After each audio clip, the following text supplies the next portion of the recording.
Shalom. Ya, untuk kesekian kalinya saya mengucapkan terima kasih Gembala. Saya baru 1 bulan di sini, tapi sudah beberapa kali diminta untuk menyampaikan firman Tuhan. Bahkan di hari ini saya didaulat untuk menyampaikan firman Tuhan di ibadah raya. Nah, saya ucapkan terima kasih.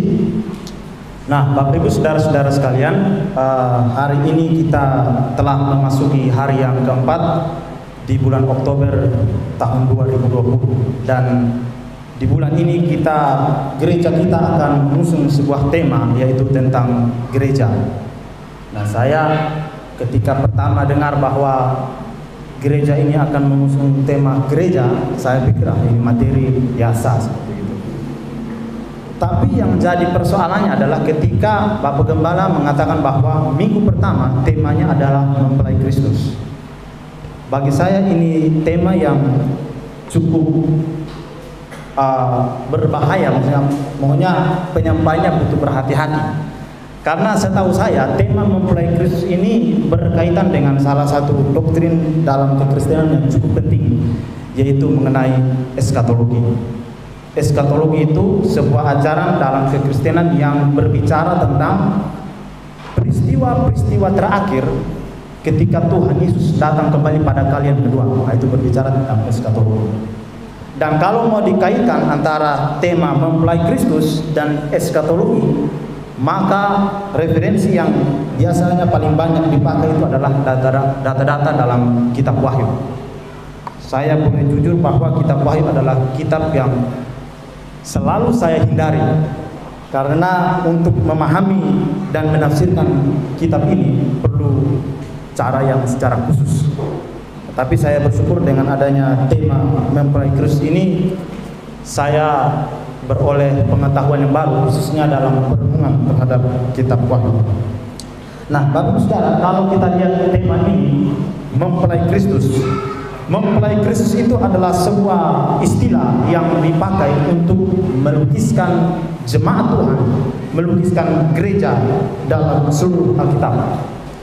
Lukisan mengenai mempelai Kristus ini merefleksikan tentang keintiman, hubungan, jalinan kasih yang tidak akan pernah terlepaskan antara Kristus dan gerejanya, yaitu jemaat. Seperti hubungan suami istri, suami itu mempelai laki-laki, istri itu adalah mempelai perempuan. Demikian juga Kristus itu digambarkan sebagai mempelai laki-laki, dan gereja Tuhan itu digambarkan sebagai mempelai perempuan. Nah, kalau kita melihat dalam Perjanjian Lama, ada satu bagian dalam Perjanjian Lama, yaitu dalam kitab Hosea. Dalam kitab itu Tuhan menggambarkan bahwa bangsa Israel itu disebut sebagai istrinya Tuhan, istri Yahweh. Allah mengasihi bangsa Israel, Allah mencintai bangsa Israel dengan penuh kasih, kesetiaan, keadilan, dan kebenaran, walaupun pada akhirnya bangsa Israel berselingkuh dengan ilah lain, tapi Allah tetap setia terhadap bangsa Israel. Nah, itu Israel digambarkan sebagai istri Allah atau istri Yahweh dalam Perjanjian Lama. Tapi kalau dalam Perjanjian Baru, gereja itu difigurkan sebagai mempelai perempuan yang sudah dipertunangkan dengan Kristus. Dan saat ini, saat kita sekarang ini, kita sedang menunggu dan nanti saat dimana Kristus datang menjemput kita untuk bersama-sama masuk dalam sebuah pesta besar yang disebut dengan pesta perkawinan anak domba. Nah, kalau kita melihat dalam 2 Korintus pasal 11 ayat yang kedua, ini bukan teks pokok, tapi saya mau singgung sedikit dalam 2 Korintus pasal 11 ayat yang kedua. Tadi sudah sempat disampaikan oleh Bapak Gembala di pagi. Sebab aku cemburu kepada kamu dengan cemburu ilahi, karena aku telah mempertunangkan kamu kepada satu laki-laki untuk membawa kamu sebagai perawan suci kepada Kristus. Jadi gereja adalah mempelai Kristus. Kristus menjadikan gereja sebagai mempelai perempuan, dan Kristus membuktikan cintanya, Kristus membuktikan kasihnya kepada gereja dengan mengorbankan dirinya mati di atas kayu salib satu kali untuk selama-lamanya. Kristus menaruh perhatian terhadap kesejahteraan dan keberlangsungan hidup dan merawat gerejanya setia sampai selama-lamanya.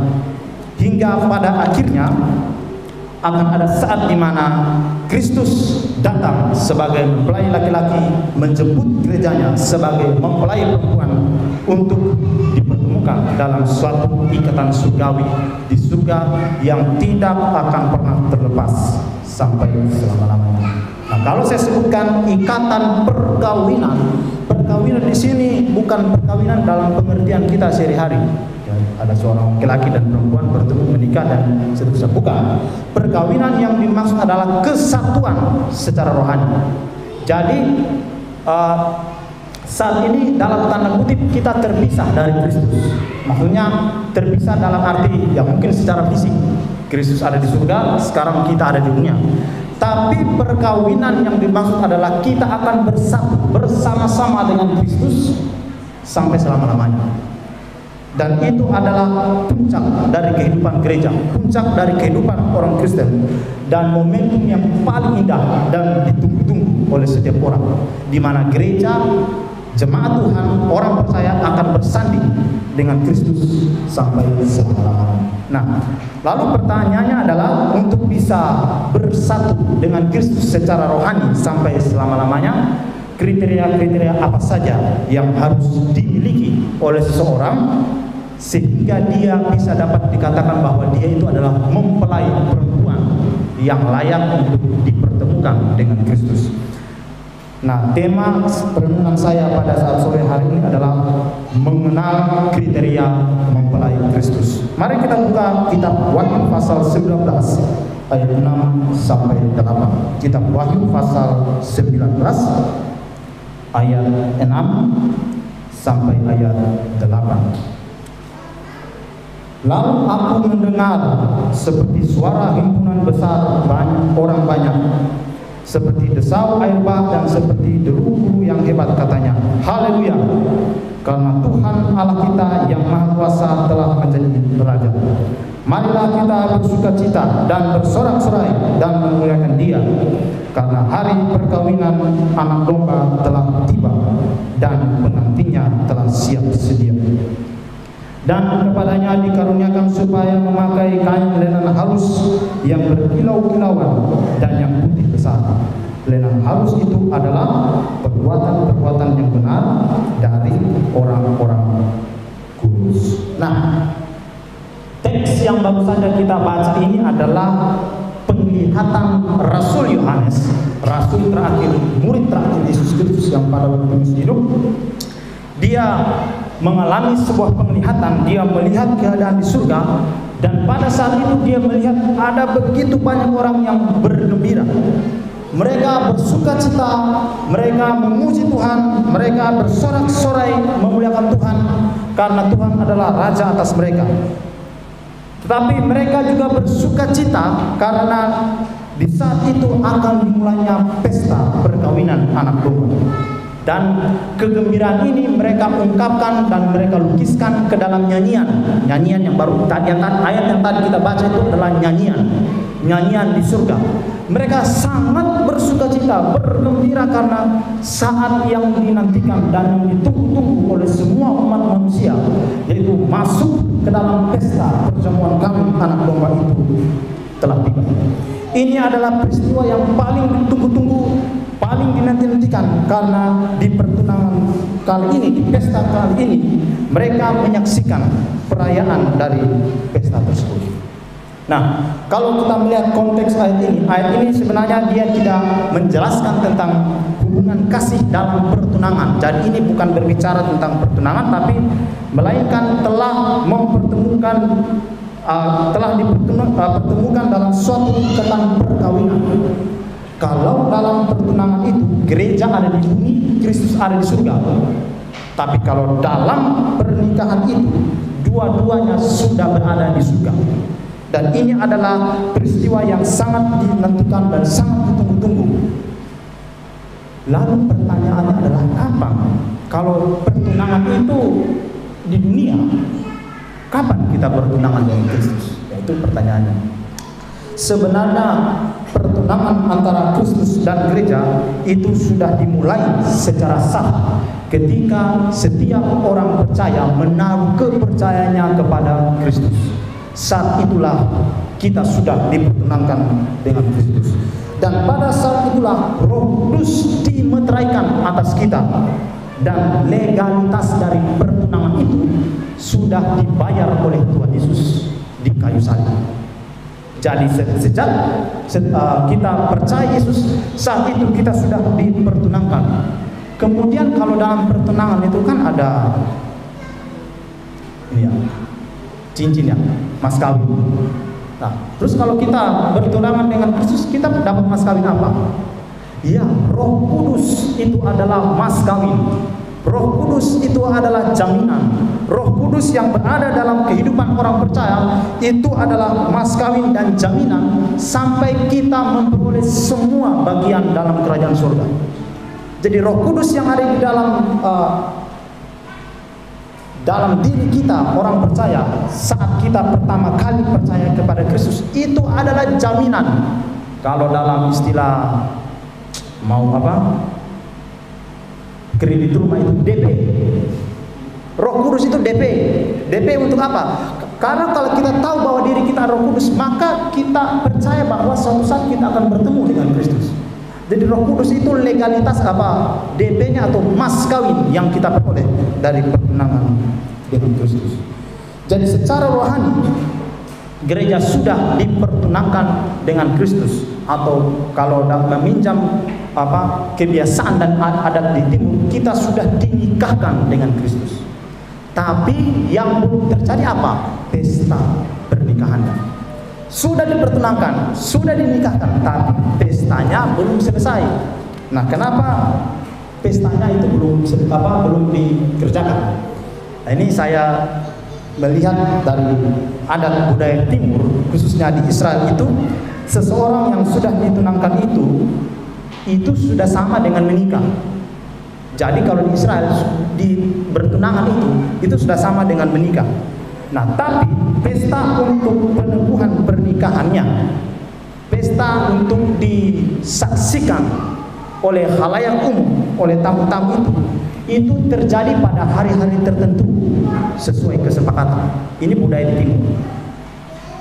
Suatu pesta pernikahan itu diselenggarakan kalau pengantin putri itu sudah datang di rumah pengantin laki-laki. Jadi pernikahannya sudah ada, pertunangannya sudah ada, tapi pestanya belum ada. Tapi yang menjadi hal yang paling dinanti-nantikan oleh banyak orang itu adalah pestanya, perayaan pernikahannya itu. Dan itu belum terjadi. Kenapa? Karena pengantin perempuannya belum datang tinggal bersama-sama dengan mempelai laki-laki. Nanti kalau pengantin perempuannya sudah datang ke rumah pengantin mempelai, baru keluarga saling bicarakan, mulailah yang disebut dengan pesta perayaan pernikahan. Dan itu adalah hari yang sukacita besar bagi semua orang. Jadi sebenarnya kita ini sudah dipertunangkan dengan Kristus, tapi pesta perayaannya akan dilakukan ketika nanti Kristus datang menjemput kita, bawa kita ke surga pada peristiwa pengangkatan atau rapture. Ini sedikit saja.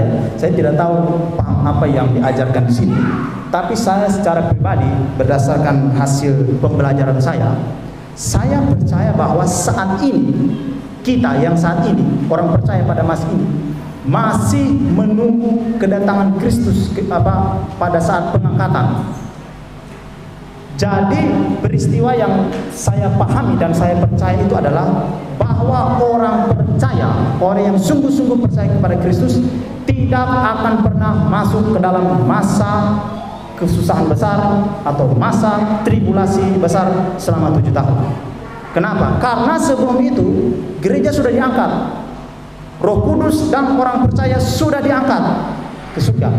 Dan diangkat itu untuk apa? Nah, ini ada beberapa hal. Yang pertama, ada reuni orang percaya. Reuni orang percaya itu mungkin selama ini kita sudah kehilangan kita punya orang tua yang kita kasih cintai, ya, keluarga kita mungkin. Nanti di pengangkatan itu kita akan bertemu lagi. Akan ada acara reuni besar orang percaya. Itu yang pertama. Yang kedua, ada pembagian upah. Disinilah gunanya perbuatan baik, amal baik kita selama ini. Jadi kita berbuat baik itu bukan supaya kita masuk surga, bukan. Tapi kita berbuat baik supaya itu yang nanti diperhitungkan. Nanti kita dapat bagian apa, upah apa, jabatan apa di surga. Kalau almarhum pendiri kampus kami, dia bilang nanti di surga itu ada semacam begini. Ada yang mungkin jadi RT, ada yang mungkin jadi kepala desa, ada yang mungkin jadi bupati, ada yang jadi gubernur. Itu yang dihitung apa? Bagaimana bisa jadi apa pembedaan antara RT, bupati? Itu tergantung dari berapa banyak dan kita berbuat baik di dunia. Itu menurut ya, tapi saya juga sepaham dengan seperti itu. Nah, jadi itu hanya sedikit ya. Saya tidak tahu di sini bagaimana ya.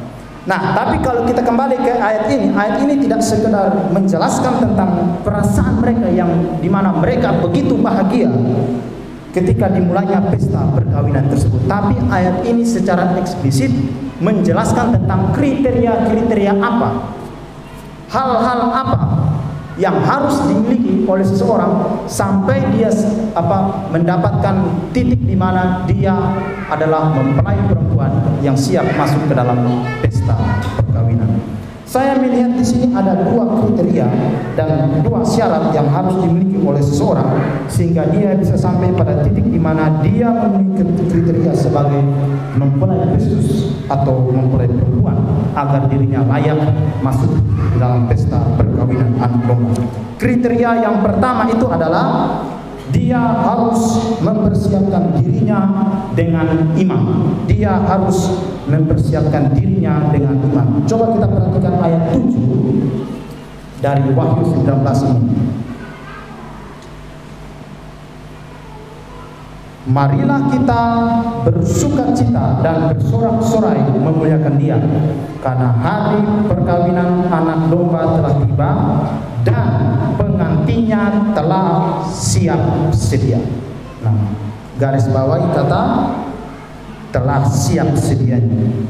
Nah, ayat ini kalau saya cek dalam Alkitab bahasa asli, bahasa Yunani, itu dia memakai satu bentuk kata kerja tense yang disebut auris. Auris ini begini, tindakan ini sudah pernah terjadi, sudah pernah dilakukan, tapi buktinya itu orang sekarang bisa tahu bahwa kejadian itu pernah ada. Itu auris. Jadi sebenarnya ayat ini lebih cocok diterjemahkan mempelai perempuan telah mempersiapkan dirinya sendiri. Jadi kriteria pertama adalah mempelai perempuan itu dia harus mempersiapkan dirinya sendiri. Kalau di sini kan dikatakan telah siap sedia. Siap sedia ini kita tidak tahu siapa yang mempersiapkan dia. Tapi kalau dalam bahasa asli dia sendiri yang mempersiapkan dirinya sendiri. Lalu mempersiapkan dirinya sendiri dalam hal apa? Nah, ada seorang penafsir yang berpendapat bahwa ini berkaitan dengan tindakan Allah dan respon manusia. Jadi mempersiapkan dirinya sendiri di sini berarti bahwa dia tahu bahwa Allah itu sudah mengerjakan keselamatan bagi orang. Dan dia mempersiapkan dirinya dengan iman, meresponi rencana dan karya Allah bagi keselamatan banyak orang itu dengan iman. Jadi di sini dia menjadikan iman itu sebagai bukti bahwa saya mempersiapkan diri saya dengan iman sampai pada saat tibanya nanti saya masuk ke dalam pesta perkawinan anak domba Allah. Jadi di sini mempersiapkan diri di sini adalah mempersiapkan iman. Iman yang sudah dia tunjukkan pada saat di dunia, di mana dia pada saat pertama kali menerima Kristus Yesus sebagai satu-satunya Tuhan dan Juru Selamat itu. Iman itulah yang dia tetap jaga, dia pelihara sampai dia masuk ke dalam kekekalan. Dan itulah yang dikatakan bahwa dia mempersiapkan dirinya dengan baik-baik. Nah, berarti di sini kita melihat bahwa iman ini adalah suatu hal yang sangat penting, karena iman itulah yang menentukan kita masuk surga atau tidak. Nah, mengapa iman itu begitu penting bagi kita?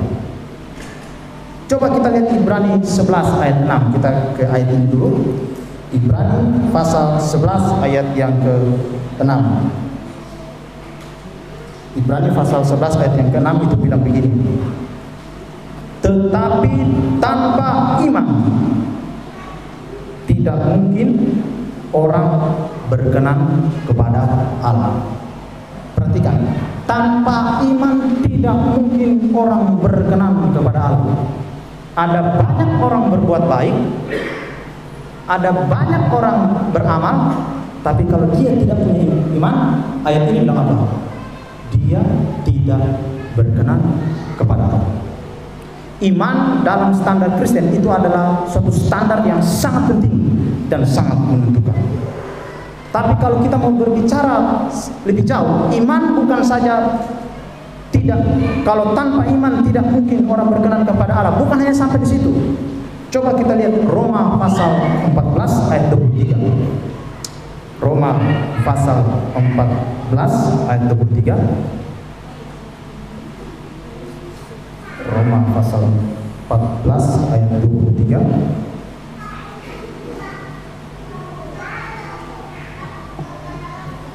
Bisa? Nah, itu klausa terakhir, kalimat terakhir. Dan segala sesuatu yang tidak berdasarkan iman adalah dosa. Segala sesuatu, apa itu segala sesuatu? Semuanya. Berbuat baik tidak ada iman, perbuatan baik itu jadi dosa. Tolong orang sakit, baik, baik, tapi tidak ada iman, berarti perbuatan menolong orang itu dosa. Jadi iman itu adalah hal yang sangat penting dan sangat krusial dalam kekristenan. Oleh karena itu, Bapak Ibu saudara-saudara, kalau kita punya iman yang sungguh-sungguh, jagalah, peliharalah itu, karena itulah tiket utama kita sampai kita masuk ke dalam sebuah keadaan dan dunia yang baru, kekekalan bersama dengan Bapa di surga. Jikalau kita semua adalah orang yang percaya sungguh-sungguh kepada Tuhan, sudah beriman kepada Tuhan, kapanpun itu, peliharalah iman itu. Jangan mau ditukarkan, jangan mau dijual, jangan mau meninggalkan iman kepada Kristus.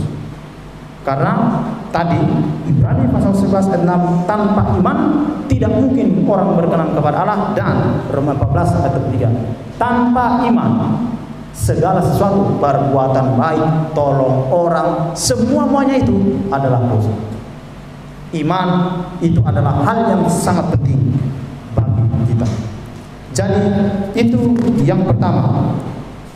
Mempelai Kristus, mempelai perempuan adalah dia yang telah mempersiapkan dirinya sendiri dengan iman. Dia yang menjaga imannya sampai akhir.